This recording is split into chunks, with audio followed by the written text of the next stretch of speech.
সিরাজগঞ্জে শেখ ফজিলাতুন্নেছা মুজিব জেনারেল হাসপাতালের ক্যাডারদের অপসারণ এবং নার্সদের পদায়ন নিশ্চিত করার এক দফা দাবিতে মানববন্ধন ও অবস্থান কর্মসূচিসহ বিক্ষোভ মিছিল বিষয়ে বিস্তারিত জানাচ্ছেন আমাদের সিরাজগঞ্জ জেলা প্রতিনিধি হোসেন আলী ছোট্ট।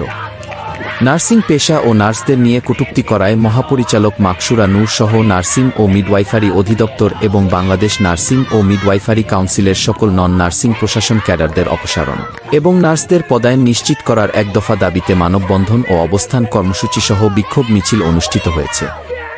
রবিবার 15 সেপ্টেম্বর সকাল 11টায় সিরাজগঞ্জ 250 শয্যা বিশিষ্ট বঙ্গমাতা শেখ ফজিলাতুন্নেছা মুজিব জেনারেল হাসপাতাল প্রাঙ্গণে শাফা মক্কা নার্সিং ইনস্টিটিউট ও বঙ্গমাতা শেখ ফজিলাতুন্নেছা মুজিব জেনারেল হাসপাতালের আয়োজনে হাসপাতালের নার্সিং সেবা তত্ত্বাবধায়ক লাভলি ইয়াসমিন এর নেতৃত্বে বিক্ষোভ মিছিল বের হয়ে পৌর শহরের প্রধান সড়ক প্রদক্ষিণ করে বঙ্গমাতা শেখ ফজিলাতুন্নেছা মুজিব জেনারেল হাসপাতালে এসে মানববন্ধন ও অবস্থান কর্মসূচি পালন করে।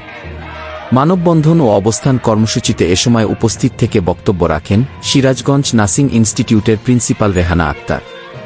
এবং শেখ হাসিনা নার্সিং কলেজের principal Mosammat Taslima Khatun, senior staff nurse সদর হাসপাতাল রেজাউল রাব্বি, 250 শয্যা বিশিষ্ট বঙ্গমাতা শেখ ফজিলাতুন্নেছা মুজিব জেনারেল হাসপাতালের senior staff nurse Mohammad Abdul Momin, Sirajganj nursing institute তৃতীয় বর্ষের ছাত্র আহসান হাবিব সোহাগ,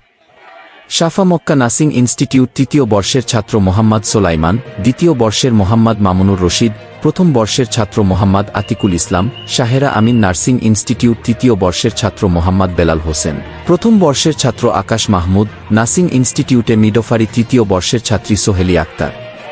এছাড়া সিনিয়র স্টাফ নার্স সদর হাসপাতাল Mohammad Rabiul Islam, senior staff nurse সদর হাসপাতাল Abdul Momin, senior staff nurse সদর হাসপাতাল পপি খানম এবং সিরাজগঞ্জ নার্সিং মিডওয়াইফারি ইনস্টিটিউট ও শেখ ফজিলাতুন্নেছা মুজিব জেনারেল হাসপাতালের নার্সিংয়ে অধ্যয়নরত শিক্ষার্থীরা উপস্থিত ছিলেন।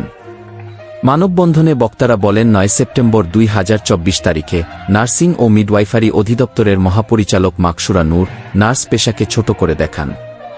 এবং সাবেক প্রধানমন্ত্রী শেখ হাসিনা নার্সিং পেশাকে 10ম গ্রেড দ্বিতীয় শ্রেণীর মর্যাদা দিয়ে ভুল করেছেন বলে মন্তব্য করেন। Habib Wahid, smart news for you.